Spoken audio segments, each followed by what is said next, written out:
If you haven't done that yet, then I hope you will suspend judgment and go ahead and imagine that later. You can do this. I'm glad to invite also, or to recognize also, some special guests tonight to view the final night of your presentations. And I'm going to ask them, each one, to have a word to say, with the exception of our own professors, and we'll do that after you are done with your session tonight. So first of all, I want to introduce you to Ms. Bobby Lucier. Ms. Lucier is in charge of the Office of Professional Licensure Experiences. Whatever. And she is the one who is going to, we're handing you off to Ms. Lucier.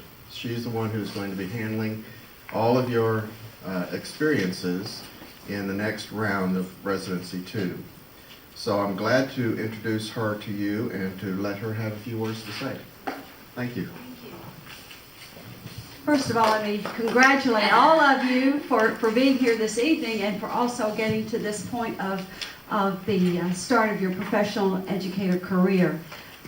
With that, I have to give you my apologies because I need to go speak to another class this evening, so I'm going to do my little spiel and then leave. How many of you have not filled out your application for Residency 2 yet? Okay, last night we had 12 that didn't have their application completed. Tonight we have 6.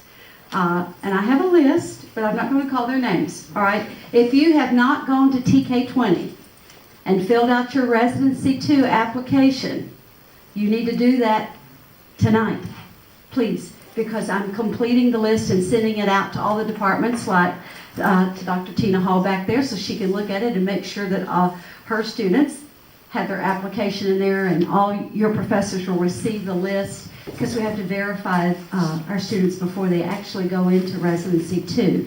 You should have gotten an email from Quentin Goodman about your degree audit. He's doing all of those things. Have y'all gotten emails from him? Good, I see some heads shaking. How many of you got the email about next Monday, December the 1st, not next Monday, but the following Monday, December the 1st? All right, that's our pre-seminar, pre-Residency 2 seminar, 5 to 7. It's going to be in the Student Union Building in the ballroom, all right? That's the night that we tell you about the expectations and all the requirements that you've got to meet in order to graduate and be recommended for licensure. Now notice those are two very different things. You can graduate and never get a license. And we don't want that to happen. We want you to graduate and get your teaching license, because you can't be employed without that license. That's your ticket to your career. So let me say this. We just got the last of the NTPA scores. And I know, in looking at them, we had about 100 scores this time. And I am so glad to say in the first list that we only had 3 secondary students. We added a couple more. So of the 100 students that we have scores, only 5 of them are from secondary. So what that tells us is that your professors are preparing you so that you will perform and perform well when you get to Residency 2. The EdTPA and team evaluations are critical assessments in Residency 2, and it's all about effective teaching. And what we're finding is that because of the instruction that you've received in Residency 1, that's not new information for you. So we're very pleased with that your professors are integrating the components of EdTPA and team into your instruction. So I think you're going to do fine. We're looking forward to a great semester, and the spring's always fun. Springtime's just great, and then you all are getting ready to graduate and move on to your career. The good news is that a lot of our teacher candidates now are getting jobs before they even finish their student teaching. That's remarkable. We get principals that are calling and asking for our folks. So, and that's a turnaround that we've been working towards. So, thank you, congratulations, and I'll be seeing lots more of you. By the way, I'm in 213 and Quentin's in 209 if you need us.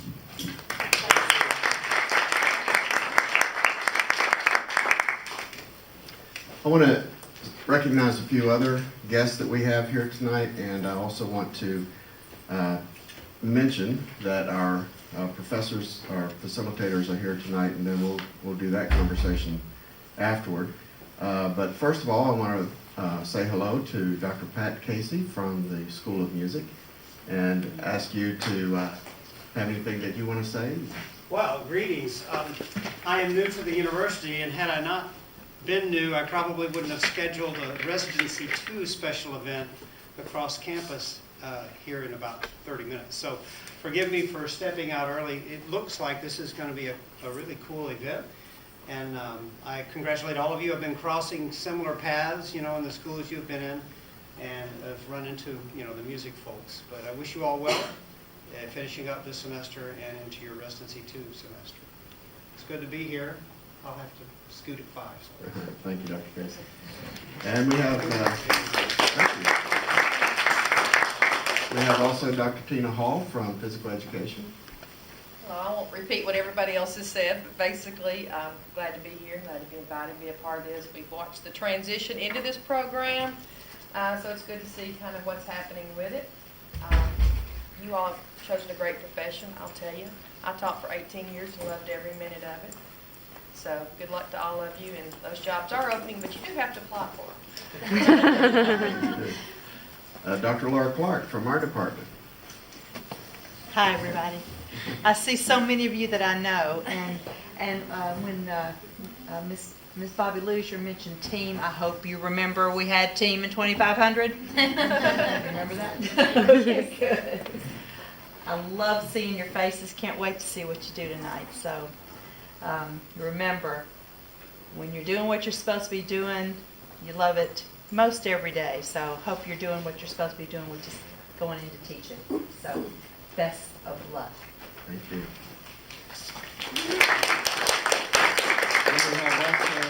We have also a student with us tonight. Shelby, we'd like to ask you to stand up and say what's on your mind. Well, hey guys, I'm just coming to you from the other side. I want to say congratulations for making it through Residency 1, or almost making it through Residency 1, and try not to stress nearly as much as you probably are already about Residency 2. Just take whatever everyone has taught you and apply it to your teachings, because without this program, without Residency 1 especially, I probably would have been a little up the creek. And so I'm going to be honest with you, they have done an excellent job at preparing us. And like Dr. Lucier said, I received my SCPA scores, and I was extremely pleased with my scores, and I wouldn't have been without this.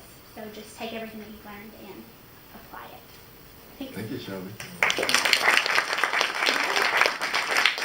And to also recognize Dr. Don Belcher. Saw you come in. You have something you'd like to say, Don? No, I want to hear what they have to say. Well, we're welcoming you tonight to be one of our special guests. Dr. James Hoffman, who is the chair of the Department of Education and Leadership, is here. Would you like to say something, Dr. Hoffman? Well, I appreciate the invitation and look forward to seeing some of your work. I will say one thing. We just finished our intake accreditation visit on Tuesday, this past Tuesday, and one of the things they gave us a lot of accolades on was the Residency 1 program. So we appreciate your all's participation in making this program an effective one.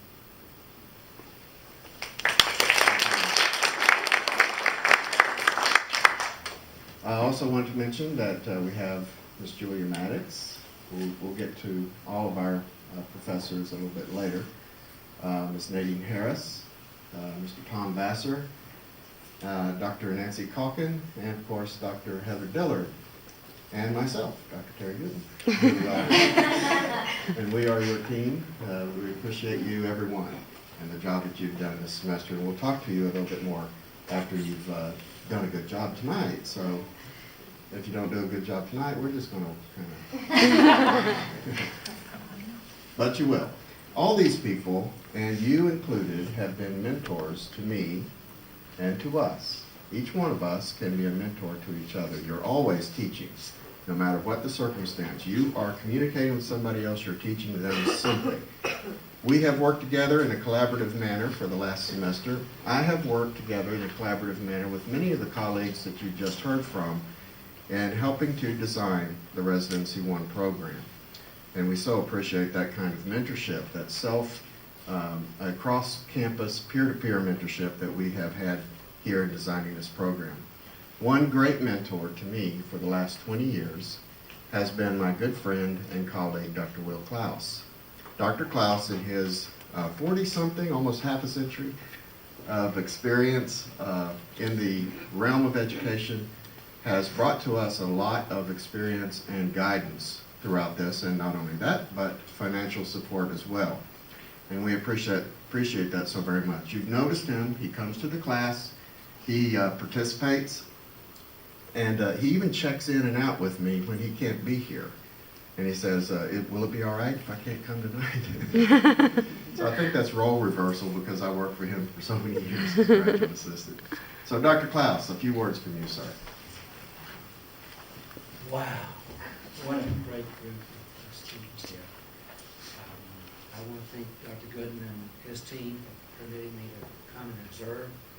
I really see a lot of myself in many of you. And as you know from past experience, I'm a maverick, okay?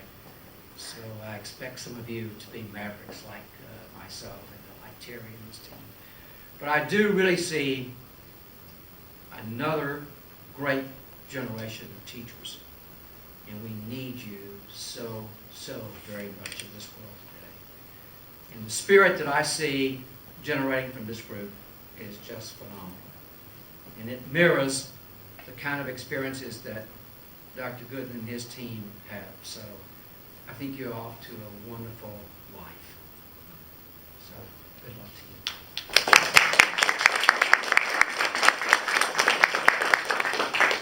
you. Now it's your turn. I'm going to ask Dr. Heather Diller to come up and give us our kickoff for the night's celebrations. Okay, you want the order of the event? Yes. All right, so we're going to start with Ms. Maddox's group, and that's going to be followed by my group, which will be followed by Tom's group, and you guys get to finish it up for us, okay? So I think y'all are ready. You've got everything set up, so.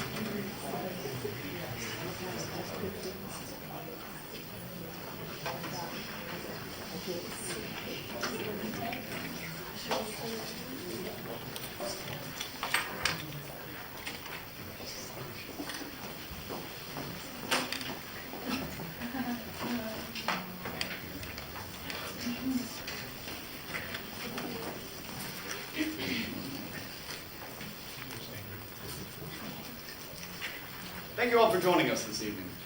You are about to witness what will appear to be the inner workings of a small coffee shop. But really, it all represents so much more.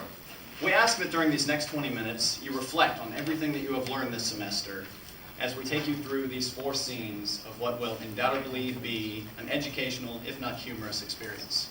Let's kick off with scene 1. Let's get this ball rolling.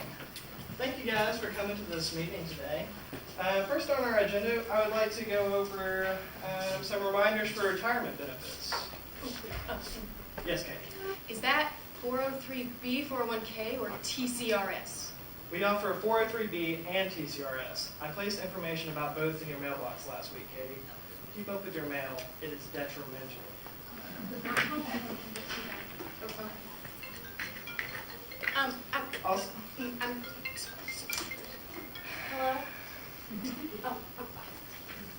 I'm so sorry. That was Mr. Ed TPA. He's coming to pick up my packet and video real fast. You can come in.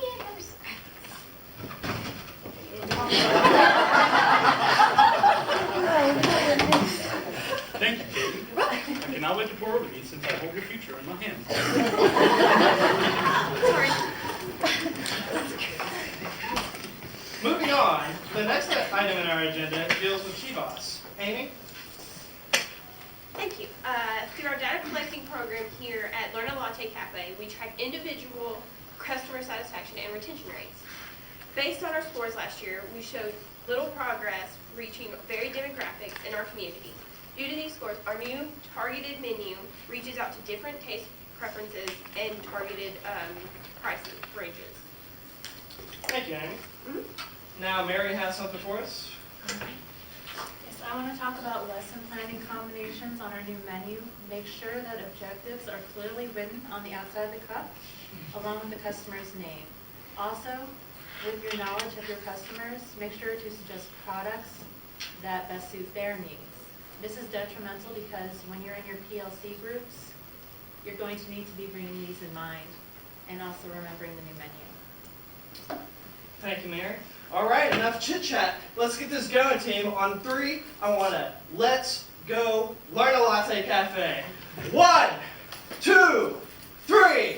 Let's go Learn a Latte Cafe. Woo! We set this new scene with a new employee, Katie, fresh off the hiring market. Her nerves begin to rise as the smell of pipes roast fills her nostrils. But she begins to calm as her first shift and some time with her first mentor begins. Hi, I'm Katie, and I was told to find you for all the wisdom it takes to be the best barista. Yes, I am so glad to meet you. We are one big family here at Learn a Latte Cafe, and the pleasant atmosphere that we create contributes to the positive climate. Yes, I've noticed. I love the climate here. I feel like I'm part of the family, and I haven't even made my first cup yet. Speaking of first, the first thing on our list of things to do is talk about procedures. Procedures need to be very clear. Okay. And I'm going to let Erin show you the procedure for making a cup of coffee. Okay, All right. procedures. Well, to start, we have to follow the Learn a Latte procedures to make our quality cup of coffee. So first off, we're going to start with our water. You have to have an appropriate amount of water, as right on the back. And so next, we take the finest beans. Smell those. Yeah, good stuff. So what you're going to do is you're going to take your beans, you're going to put them in the grinder, make sure they're very finely ground so we get all the taste out of the beans. Okay. Then you'll put it in. I'll put the filter in next. Oh. Put the beans in, and then you start it, let it roast. So as you're doing this, we always want to make sure we're making the best quality of coffee, but we also need to pace out how we do it because people expect their coffee right on time. Procedures, So, pacing. yes. And I believe Quality. Amy is going to tell you a few things about the cash register. Oh, okay. Hi. Okay, so first of all, you need to know about the cash register is that all of our new targeted menu items are on here. But Okay. first, you need to know that they're the ready-made items. Okay, the for- pictures. Yes. Okay. For your regular customers. And then there are the specific items for the people that come in that need specialty drinks. Oh, Like your IEPs, ELL, that type of thing. right. So you need to make sure you have that. And then just to make sure that just one of the best signs of an intelligent barista is that you know your technology. Technology. Okay. Sounds great. So Connie, you want to go on with your next item on your list? Yeah. Do you have any questions? Well, okay, one more. How do you handle customers? That is a very good question. I think you're referring to coffee house management? Yes, manage. Just like procedures, they need to be extremely clear. Okay. And we would not want our coffee house to run amok. It's true. Katie and Connie continue to converse about coffee house management. The idea of a coffee house disaster is firmly instilled in Katie's brain. The relationship that she has made with her mentor this day will be one that she can call upon often. Whenever there's a question as to how many cups of chocolate she needs to put into, yes, cups, these are children who are ordering this coffee, cups of chocolate to put into 1 cup of coffee, she'll know her mentor teacher will be there to assist her. We open scene 3 with the cafe in full swing. The cafe bustles with activity as Katie's anxiety, as well as the customer line, continues to grow. What are you thinking today? I think I will have an all extracurricular creativity, and let me have a web step for Excuse me. This coffee is not what my daughter ordered. This does not suit her learning style. I don't understand. It does not look the way it's supposed to understand. Look. Okay, your coffee doesn't look right. No. Okay, okay. Connie, okay, hang on one second. So, I'm here to help you. okay, it doesn't look right. Okay, I think you got this. I think you know what it means. Okay, I think I've got a visual learner. Okay, all right. On my We can take care of that. We got this. Put some poetry. Oh, yeah,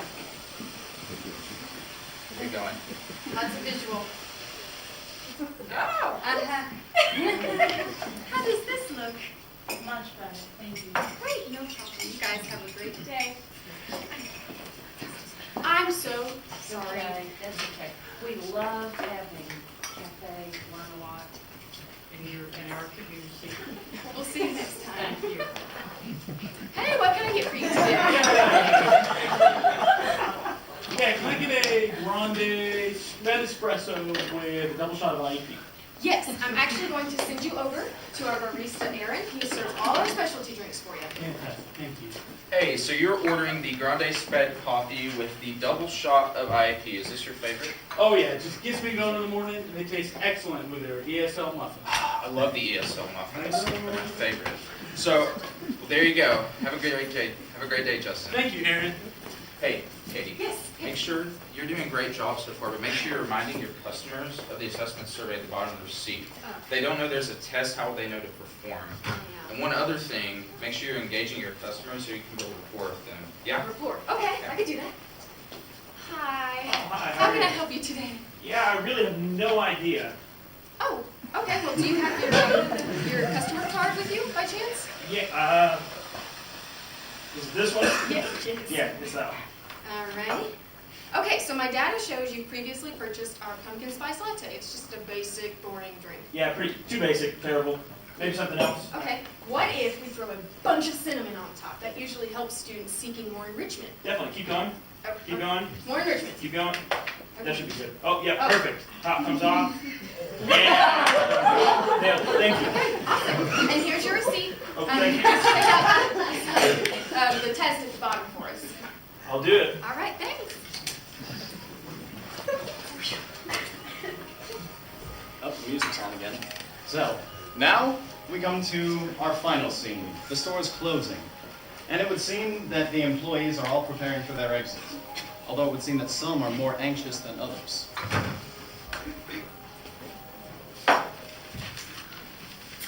Finally, the day is done and I am out of here.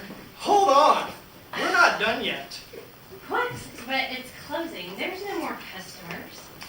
We still need to go over our SMART goals and make sure that we reach the goals that we agreed for at the beginning of the day. Come on, why? So we can keep reaching for customer reviews and good service. Well, I'm tired, and that rush killed me. I am so off the clock, and I'm not staying here doing extracurricular work just so the corporate office gives us better numbers on a piece of paper. I don't get paid enough for that. Well, Diane, you know what happens if you leave before the goals are met, right? If you don't stay, disciplinary action will be taken. Whatever. I'm out of here. Is she leaving? I guess so. Oh, so what happens now? Well, I guess when she comes back, we'll just have to have a discussion about what professional responsibilities she has in the workplace. Oh, that's nice. Really? No, I'm definitely going to fire her. Okay. So what about those SMART goals you were talking about? What are those? Oh, well, we just clean up the store and make sure that everything is accounted for and make sure that we met all of our goals. Here's some of them here. Oh, okay. Awesome. Okay. So we can do that. We just have to do some... Whoa! Whoa! Are you okay? Yeah, I'm great. Yep. Amy, get the first aid kit. No, it's a small cut. It's totally fine. I promise. Oh, We're no, good to go. this is emergency. Ah! Oh, there we go. Oh, that's all better. That made it worse. All right. Why was that so necessary? Because health in the workplace is detrimental. Okay. That makes sense. Anyways, let's get at it. Let's see what we're doing here. Okay.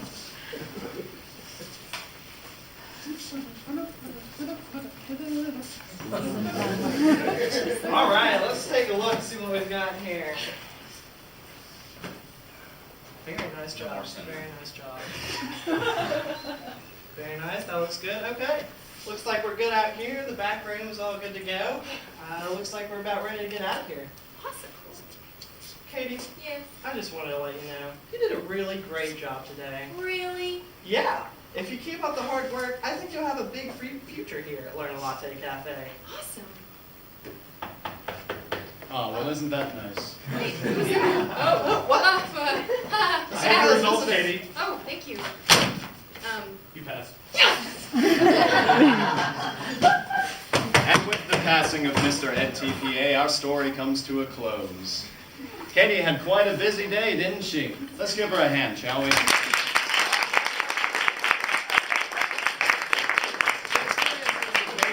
Today, she was able to take with her to have a very prosperous career. It's our hope that you learned a little at Learn a Latte, and that you yourselves will soon find yourselves in a position where you can have a happy and prosperous career as well.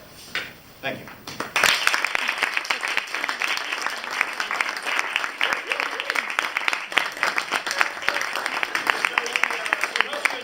Our little skit. We wanted to take some time right at the end, just kind of go one at a time and just tell maybe an experience or just one tip that we had coming out of Residency 1. Mine would be that conversation among teachers, whether it's a teacher next door, a teacher across the hall, teacher all the way at the end of the school, is vital to student success. Without it, the disconnect is pretty great. Student engagement, I learned, and I was sitting with Miss Southworth at Laverne Middle. Student engagement is really important for them to learn the lesson, and an example would be a rap that she taught them in order for them to learn story elements.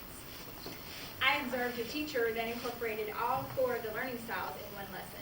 So pictures, motion, text, and speaking all reinforced her vocabulary words. I learned that it's important as a teacher to be flexible because you never know what's going to happen next. I learned being able to adjust your lesson on the fly in between classes is a very important skill to have. I learned that double checking to make sure that all of your supplies and instructions are available and ready can save your lesson. I observed at Laverne Middle School they kept the students' folders and materials and notes and stuff like that in the classroom.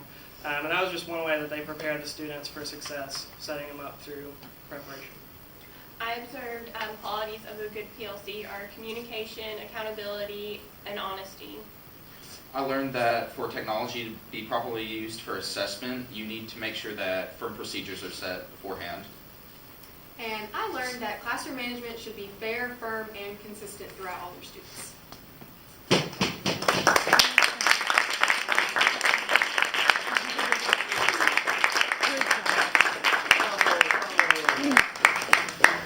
All right, I hate to ask y'all to be quick, but please be quick with the setup.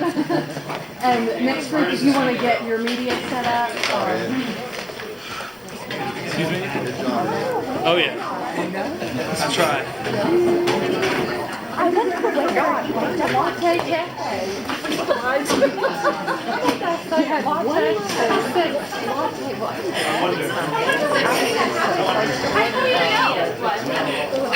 He was in my purpose class. We had discussed something in our PLC. I hadn't exactly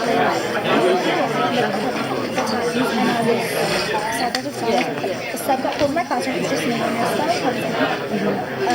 Why aren't you watching the video? No, give me just a second. We're doing Reader's Theater. I can pour out some plays. I mean, because then it's like, sometimes when teachers don't like the real difficult, and he was like, "Are you okay?" I was like, "I'm fine," and I'm really like, right, you know, she's not the person to get along with, but you know, she could be a little.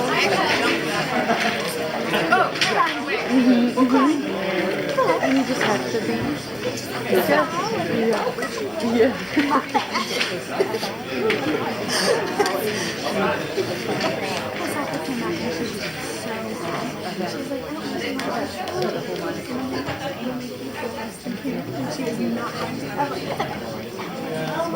Makes me strong.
everybody. Welcome to College Game Day. I'm your host, Ryan Norton. Today we're going to start out with a head-to-head battle with Mr. McPhee and Mr. Haslam. First topic we're going to cover today is Team Rubric. According to the standards and objectives, McPhee received a 5 and Haslam only a 1. Haslam got a 1 because few learning objectives are communicated, connected with state standards, or referenced throughout the lesson, while McPhee received a 5 because all objectives were connected to state standards. Does anyone have any opinions on how Haslam could do better to try and get his grade up to a 5 instead of a 1? I think Mr. Haslam needs to align his objectives with the state standards. Great. Anyone else? Yeah, I mean, can I add something? Maybe like, what his learning objectives need to be like consistently connected to what the students have previously learned. He needs to find a way to maybe build on things that they already know and go from there. Great analysis. All right. Next, motivating students. Another head-to-head matchup. This time Haslam does a little bit better, getting a 3, but McPhee still stays strong with a 5. Haslam, teacher, sometimes organizes content so that it is meaningful and relevant to students, while McPhee consistently does. So does anyone have any ideas of how he could bump it up from a 3 and just take it to that next level at the 5? I think Haslam, he could maybe reinforce and reward effort of the students, therefore they would work harder for them. Oh, that's good. Yeah, I kind of wanted to go off what Caleb was talking about earlier about making the content relevant to the students. I think that Haslam, I think if he really tries to imagine himself as a student, because for him it wasn't too long ago. So if he tries to put himself in the mindset of a student and connect the content to their life experiences already. Okay, thank you. Next up, teacher content. McPhee, once again, strong at a 5, and Haslam back down to a 1. Haslam demonstrates minimal knowledge of students and anticipation of learning difficulties, while McPhee understands students' learning difficulties and anticipates them. Anyone know how he could get that grade up? Yeah. Haslam, he doesn't. If we look at his gameplay, he doesn't highlight or outline what he's about to teach. He's leaving students in the dust right off the bat. I think he does that. It allows him to build. He's got to go deeper. He's not going into as much depth as much as he could. So I mean, the more depth, the better. I love the passion, guys. Love the passion. All right, last one, environment. McPhee, you already know he's going to be at a 5. Haslam is back there. Haslam is cold and uninviting, not well organized, and not really good with group work. While McPhee, he's welcoming, everybody loves him, does good group work, and has the class organized and ready to go every time. Anyone have any ideas of how Haslam could try and get on McPhee's level? I think it's very interesting that he made the point that the room is cold and uninviting. I've been into this man's classroom. I've been in morgues that were more inviting than this. I mean, it's astonishing. Not only does he keep his supplies, equipment, and resources tucked away in a closet that was a hallway away, the man doesn't even care about his students' work. What he needs to do is he needs to take the projects, put them up on the wall, display them. And one more thing is that he needs to show passion for his students. Thank you. Now on to time management for our next segment. I feel like time management, it can play a huge role in a teacher's career, especially if you do it right. And one thing that Mr. McPhee does is at the start or beginning of class every day, he goes over his standards and objectives, and he connects with the students. He makes them personal meaning to the standards. While Mr. Haslam, he only goes over his objectives once when the morning announcements are over. That being said, motivating students is a really big deal, and I think Mr. McPhee takes the time out every day to motivate all of his students and to make sure that they're all on task, whereas Mr. Haslam will maybe take 2 or 3 minutes, and that's not even every day. He's not very motivating when it comes to his classroom. Well, Caitlin, I think what the problem is that Mr. Haslam has a lot of great ideas, and he plans for all of these really great things to happen, like self-evaluation. But like the first 5 minutes of his class, like, have you seen it? Like he'll like talk about random things and like business of the day and whatnot, where he should just like get right into his lesson. Right, and on that same line of thought, like, I've seen McPhee, like, he allows time for kids to ask questions if they need to, and he doesn't just give them the answers, he guides them through the process of finding the answers. But with Haslam, he's just kind of like, takes 1 or 2 minutes, here's the answer, good luck, you're on your own. Yeah, exactly. And I think if we take what Laura and Caleb both said, Haslam, he's really focused on his instruction. He's not really focused on the kids. And I think that's like the big thing. And if we look, Mr. McPhee, he gives time, he allots time for the students to do their work in class, ask them questions, ask their friends for questions. One thing I'm noticing though is this respectful culture. Holy cow, I'm talking right now. There's When I'm there, I want to stand up there and say, "My captain, my captain." That's how great it is. They're learning inside, outside class. It's great. I can't work with you when you interrupt me like I'm the host of this show, man.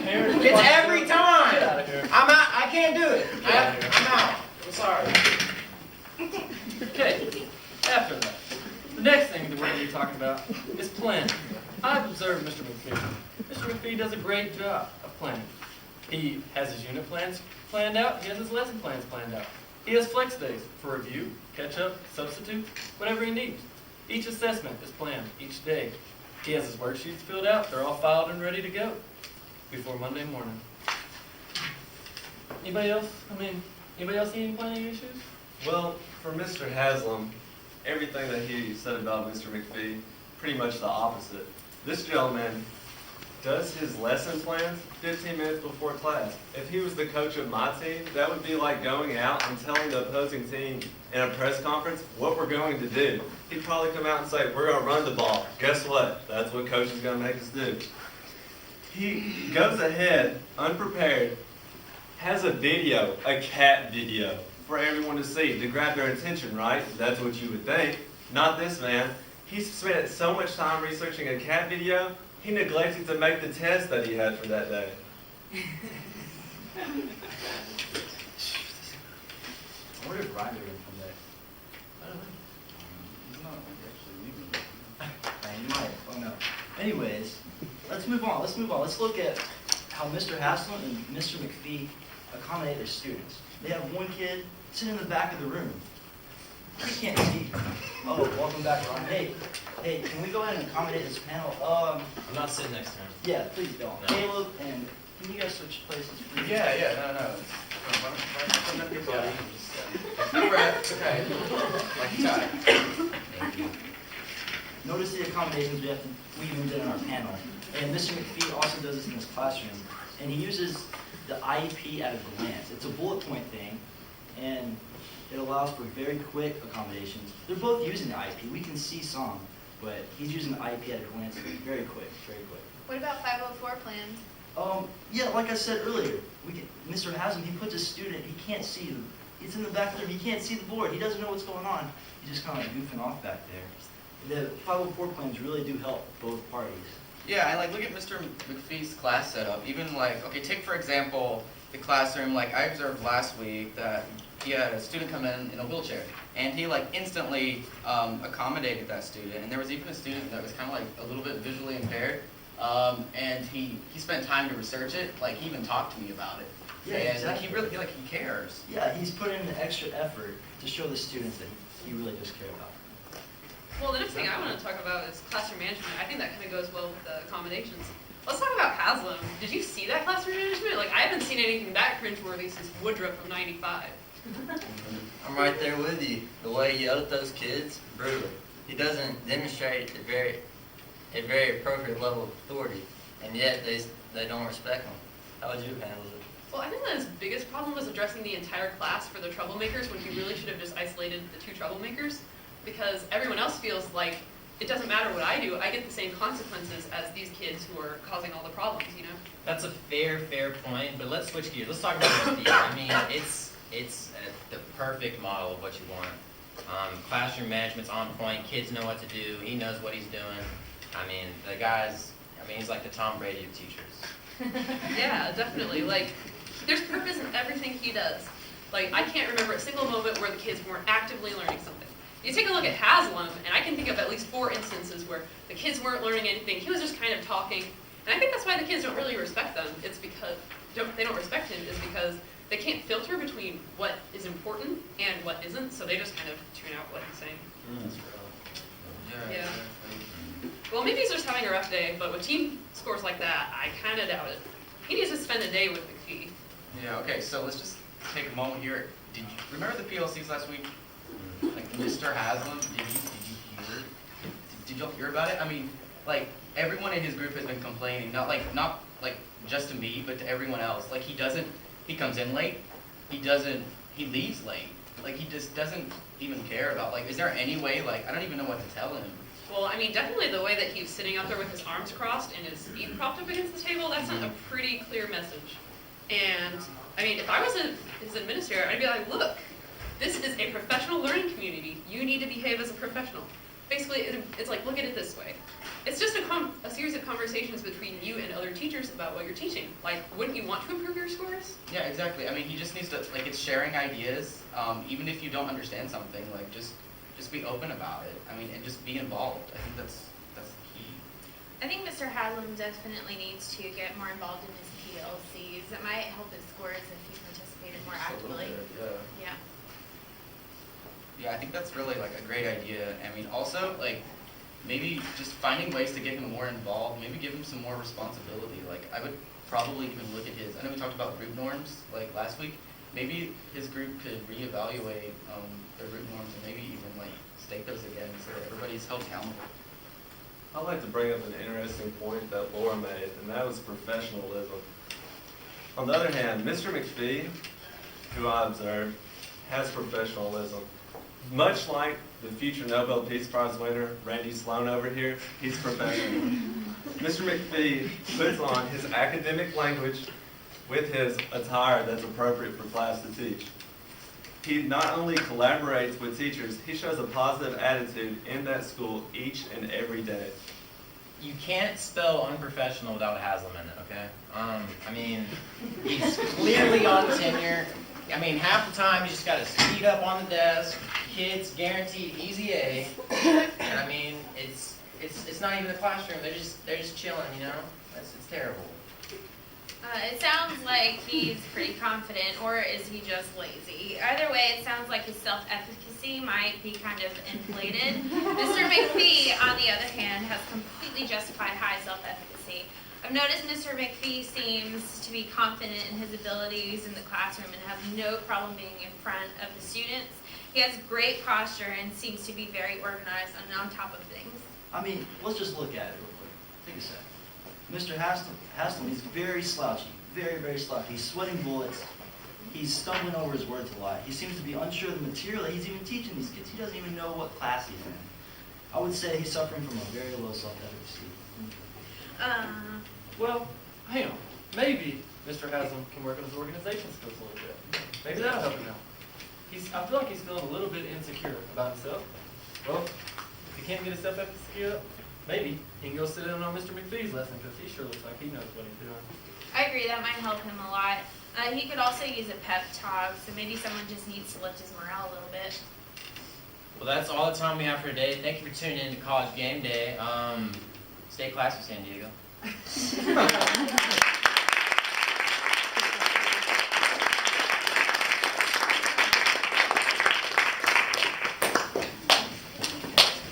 All right, next group, come on down.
Yay!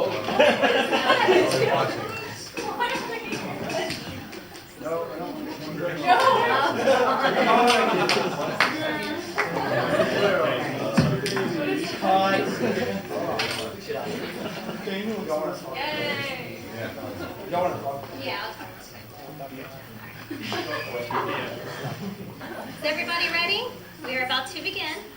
We created a video for you all today, and before we start the video, I wanted to let you guys know what you will be watching. So we touched on organizational skills, classroom procedures, professional learning communities, professionalism, Technology. technology use, Stress management. stress management, and a variety of other topics. They're not labeled within the video, so I don't want you to see it and then question, what am I looking at?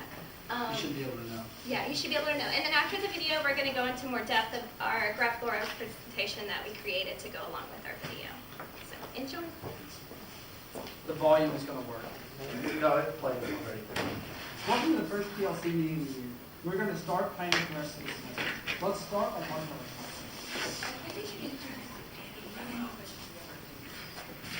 That sounds like a great idea. How can we measure that?